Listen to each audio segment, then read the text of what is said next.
So now you're going to good? interrogate me? I'm going to interrogate you. All right. William Gordon, welcome to Read Like a Man. All right. How you doing? Good. All right. What are you here to tell the people today?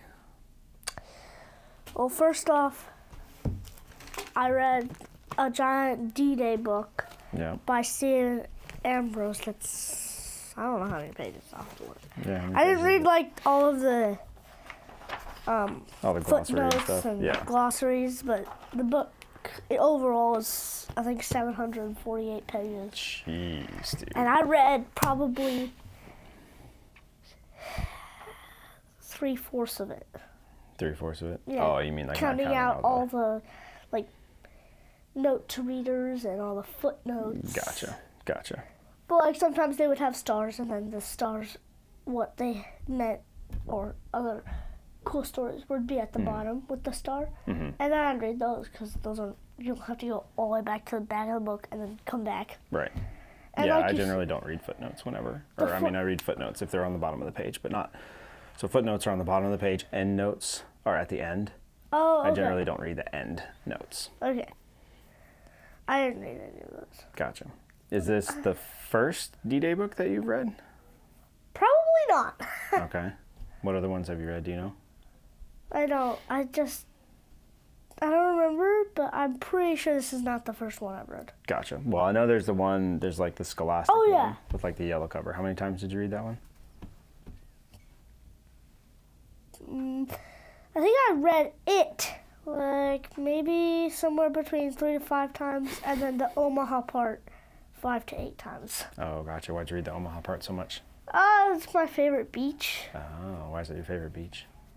It was probably the deadliest. Gotcha. Like, I was looking in an adapted version, a kid's adapted version of the Guns at Last Light, and I skipped right. Gotcha. Yeah, I skipped right to the part. I just opened the book and it was Omaha Hills Beach. Nice. I was like, Who? Yeah, there we go. So, D-Day was the invasion of the Allied forces into, where were they going? Fortress Europe. Okay. So, what were the Allied forces? Who was in that group of people? Well, the ones they were talking about was Americans. Okay. Obviously. An American book. The best, obviously. Britons. Okay. And Canadians. There might have been a couple Jews. Gotcha. That were coming back, and French people. And then there was the French resistance blowing up. Gotcha, stuff. yeah. They were already behind the lines doing stuff. Yeah. There's and really cool stories of them doing crazy things. The parachutists, of course. Yeah. They started out D-Day. Yeah. With the bombs and trying to take over points so that they could hold them, so that when the guys got off the beach, they could head to those. Right. Actually, though, I don't think we completed all our objectives that were supposed to be. Oh, really? I think the farthest, I think it might have been the Canadians or the British. I think the farthest one of those guys got in was 8 kilometers. I think we only got in at Omaha at 2. Wow, I don't remember that. That's crazy. I don't exactly remember. Yeah. Well, because this one talked a lot more about like all the planning and stuff behind it, right? It talked about the planning, but that was like the first maybe 5 chapters, and then it was let's go, and then there was like the ocean, and then naval bombarding. Oh yeah. Most bombs it was too cloudy, so they just went behind into the fields. Oh really? They didn't actually hit what they were aiming at? I think only a couple of them hit. Oh jeez. Like, I think at the end it was talking about how the Germans poured in tons of concrete. But once a hole was blown in it, the Atlantic wall was useless. Gotcha. Dang. What what was your favorite chapter?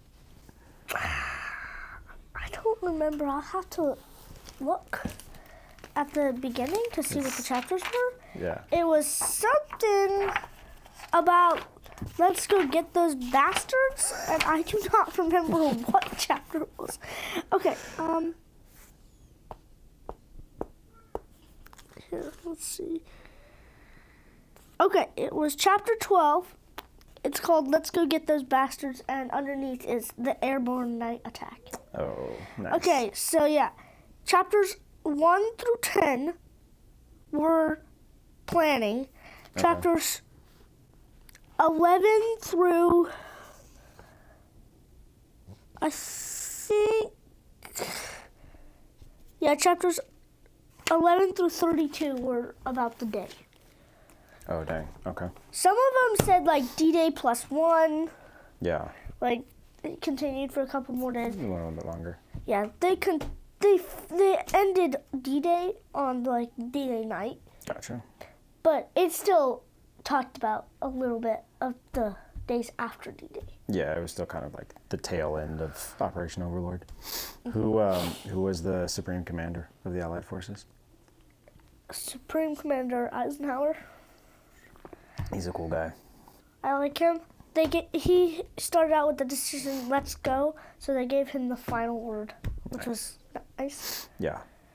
He, his story is really cool because his story is very similar to Ulysses S. Grant's story, where... Wait, was Ulysses a Civil War soldier on the Union? Yes. So he was like the head general of the Union during the Civil War, and afterwards he became president.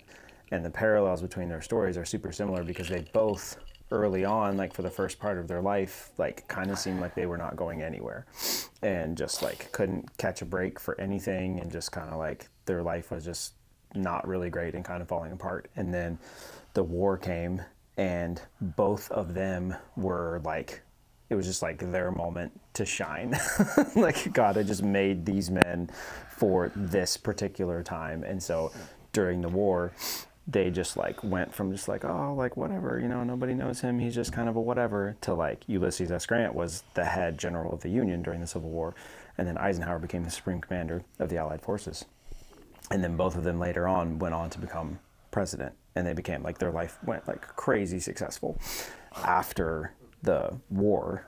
And so it's just like one of those things of like, they were just like men that were made for this war. And previous to the war, their life was like going nowhere, and everyone thought they were just like losers that were not capable of doing anything. And then the war comes, and everybody's like, oh my gosh, this guy's amazing. So that's pretty cool. Rommel was in charge of the fortifications, and it said at the end like what the Germans did wrong. Like Hitler took control of all the panzers so nobody could move them, which was a big mistake. Trust any of his leadership. Rommel made a mistake. The only guy who'd have broken the panzer orders was in, I think, France or Paris with his wife, I think. And so he was nowhere near there. Yeah. And so nobody, like, he had a cover-up story, I think, and it was like, but I was in there. I was shouting out orders. But, like, there were, like, a bunch of his other lower sergeants and lieutenants that were there, like, you were not here. I was not here. Oh, my gosh, yeah. Well, because they didn't, like, if I remember correctly, like, the Germans... I mean, they knew we were going to attack because they were building the Atlantic Wall and everything, but and they didn't think that it was going to happen then because the weather was super bad, right? Like right before D-Day? Yeah. And so they were like, oh, nah, it'll be fine. Nobody's crazy enough to do this. And then we're all like, let's go! And the only, like, there's a picture in here that's one of the craziest pictures I have ever seen. And only 1 out of each 6 bullets being fired are tracers, but there's like... Oh, holy cow, dude. 1 out of 6 are tracers. There's tracers, flak, and just bullets. And that's crazy. This Luftwaffe plane that just did circles around and just went back home. Like, this guy was like, how could this Luftwaffe plane fly through this curtain of fire? It's crazy, dude. We were just setting up so much fire. That's crazy. The picture on the front of this, you know, is like one of the most famous pictures of D-Day, right? Mm-hmm. I was just reading one of the books that I had recently that had like the 100 greatest photographs of all time. Yeah. That was one of the pictures in there. And one of the things that the person who wrote the blurb about it said was, he was like, I never realized this when I used to look at this picture, until one day I was like looking at it, and then I realized in order to get that picture, the photographer had to run ahead of the soldiers and then turn his back to the Germans shooting at him in order to take the picture with the way that it is, right? Because he's like facing out to the ocean, you know, to get the picture of the guy. And I was like, oh my gosh, like I've never thought of that. He's like, I just like thought of like the guts that would take, and like how brave you would have to be to like not have a gun or anything. You just got a camera and then run up and then just like completely ignore all the guys up there shooting at you, trying to kill you, in order to try to get the picture of this thing. And I was like, wow. But there was something else cool like about that picture. Do you remember what happened with the guy that took it and all the film that he had? Oh yeah, it's like they were overexcited, so it just burned most of them. Yeah, they got all messed up like in transport and stuff, and so he like sent them, and then there was like only 4 or something like that. Like 4 or 6. Yeah, I think it was 6. That actually survived, and that was like the best one of all of them, which is crazy. But I just never thought of that either. Of like you have to go and then turn around to take the picture of it. I was like, what? I know. Yeah, I wonder if on Call of Duty World War II you can do that. It would take some braveness to, like, if it was you against me, I would have to be like brave to turn my back towards you to take a picture of those guys. Yeah, for real. For real. And I bet Call of Duty would be the closest I could get to actual warfare. Because right now the World War II game that we have, like, not great. No, like you can see your hands and the gun. Yeah. Wow. What got you through reading that? That's a really big book. What was your motivation for finishing it? Or what it's a library book, so I needed to finish it before it had to be returned, and so this is the first time I renewed it, I think. Gotcha. And I've done in the regular time they got me and the first time I renewed it. I don't think Mom's had to renew it a second time. I don't think so. So you've had it for not quite 6 weeks, I guess. So it took you like 5 weeks to read it? Probably. Because I think it's probably due next week sometime. Probably. And then we can just return it, and then you check it out. Yeah, then I gotta check it out because I haven't. You haven't read it. No, I've read Citizen Soldiers, I've read D-Day, and I've read a couple of other Ambrose books, not World War II ones. Or did I say D-Day? I haven't read. I've read Band of Brothers, not D-Day. I was looking at D-Day. Yeah. I haven't read D-Day, but I have read Band of Brothers. This is my bookmark that I used. I folded it so you're like this. Nice. Every day I should date my progress. It Nice. has this book on it along with 2 other books that I got at the North Branch. Nice. Who do you think would like this book? On a lot of the videos that I do, I try to say like, hey, or the book reviews that I do, I try to say like, you know, hey, if you're looking for a book like this, or if you're into this, or if you liked this book, or whatever, who would you recommend this book to? Probably anyone who likes World War II and veterans. Veterans, yeah. And anybody, really. Yeah. It's just that good. Anybody could read it. Yeah. Like, I read it. Yeah. Yeah, there's a lot of guys, even like my age, who don't read at all. Because they say I can't stay focused enough. Yeah, like it's basically, they're just like, oh, it's too hard. I mean, I had a little trouble staying focused because it's huge. Yeah. It's the biggest book I've ever read, so it's probably the biggest accomplishment I've ever done. Yeah, yeah. But like, if I could read it, you could read a book that's 2 pages long. Yeah, yeah. Do you think one of the things is that, because you read a lot, right? So do you think one of the things with reading is that it's kind of like working out or something like that, where you get better at it the more you do it? So it's going to be harder at first, but then if you stick with it, you start to get better at it and it gets easier? I think so. That might be a question for Ben, because he's starting reading. Yeah. But he's getting pretty good at it. I'm pretty sure it was hard at first. It still is hard for him, but I think so. Gotcha. What is something that you learned from this book, either about D-Day or just in general, that you didn't know before you read this book?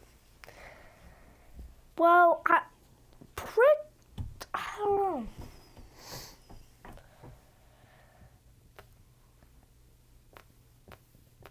That probably the Canadians or the British got further than the Americans did. I thought we all got like mostly the same difference. But they got a lot further. Yeah, and there were still gaps, but the Germans couldn't use them to their advantage. And some of us linked up. I don't think the Americans did on the first day. Gotcha. Was there like a particular reason why? Did they just happen to have like less German defenses that they were fighting through or whatever, or did it just things just kind of went better for them? I don't know. I think it's because they had just one beach. I don't think they had like sectors in the beach.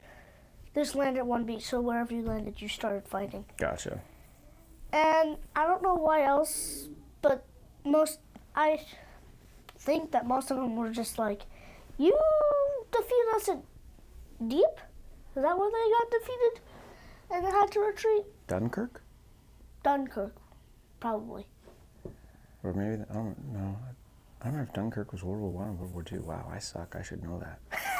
Dang it. I don't know. I can't remember. They got defeated earlier somewhere when they tried to invade, and I think it was probably just that they were like, you defeated us, now we defeat you. And the Canadians, I think, were super mad about what they had done to... I think this was Deep. What the Germans had done to that, and then they were mad at them, too. Gotcha. Nice. What is, if you were going to draw a big lesson from it, what's one lesson that you would say you could take away from this book?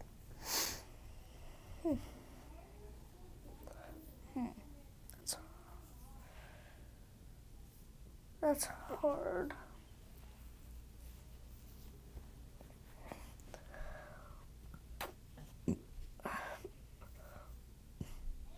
Probably trust. Trust people. Yeah. Because Hitler didn't trust anybody, so the Panzers couldn't attack.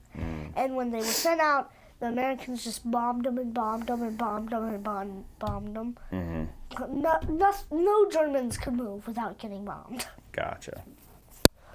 So if you're going to be the leader and be in charge, you have to choose to trust the people below you. You can't just do everything and be everything and be the only one that makes decisions. Hitler was sleeping when everybody was attacking. Yeah.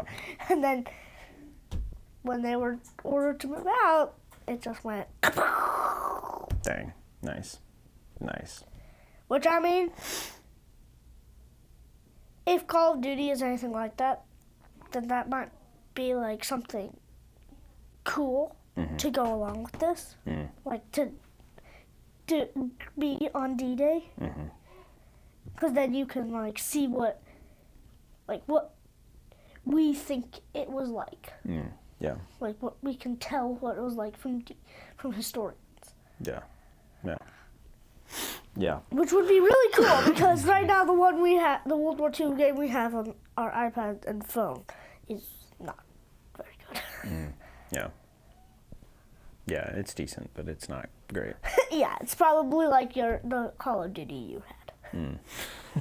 Back in the old days.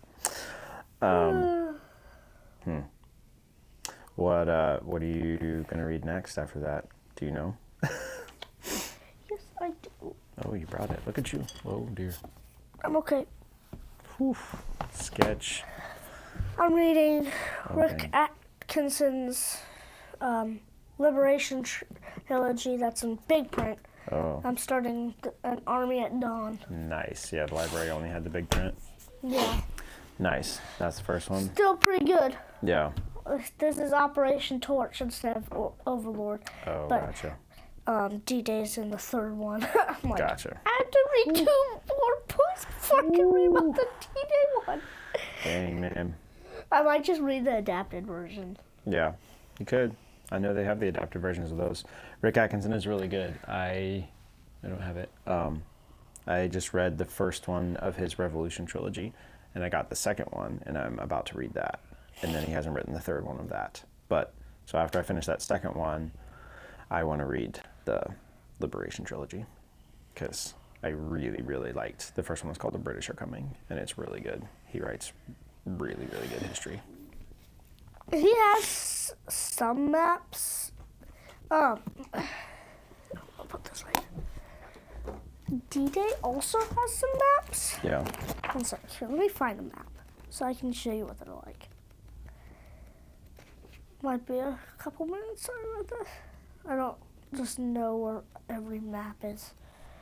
There's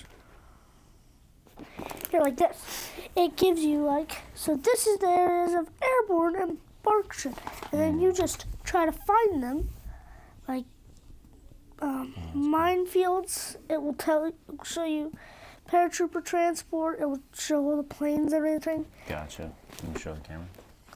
And That's upside down. You're fired. what? I said that's upside down. Sorry. Nice. I didn't know that. They have one about Omaha. Yeah. I'll have to find the Omaha chapter. Real quick. What is this? Omaha Beach, evening of D-Day. Oh, nice. Like infantry positions. Oh, wow. German resistance. They have one where it's like it shows you what the German defense is. Mm-hmm. Like it shows you a picture of how they look. This. German strongholds. This is like the German bunkers, Yeah.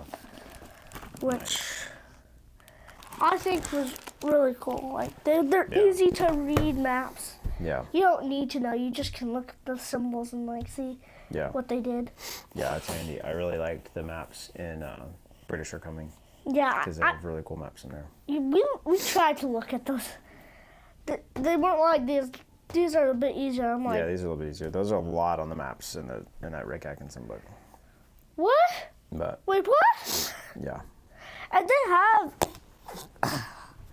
a map in the Army at Dawn.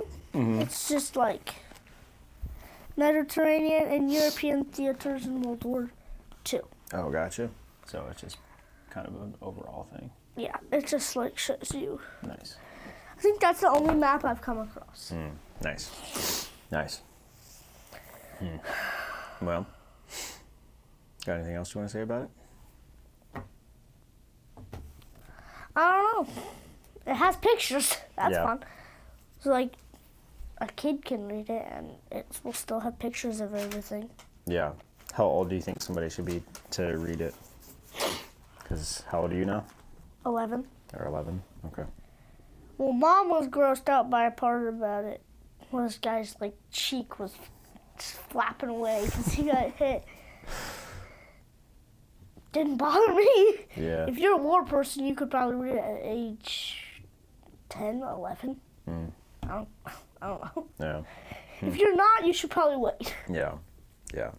Because it has some gross stuff. Yeah.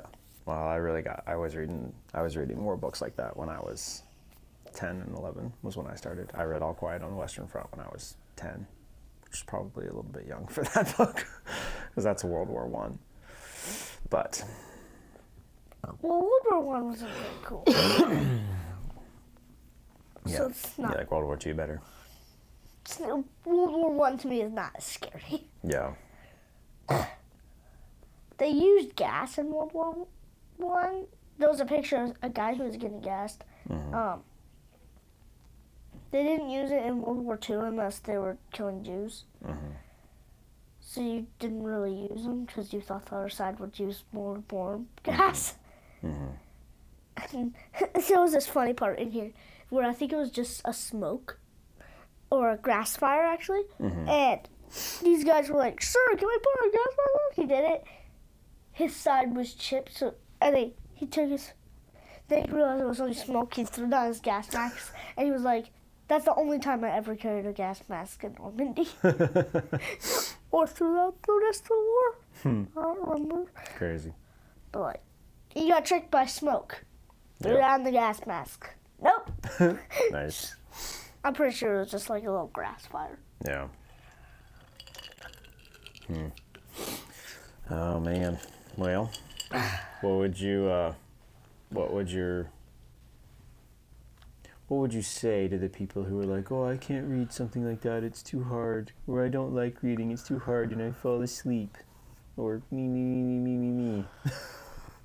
I would say probably just start with a little book, and if you read a little bit, go higher. Start going higher. Fair enough. This is probably the biggest book you'll ever read. Yeah. Might be the biggest book I ever read. It might be. Is it important to read something that you're really interested in? You can.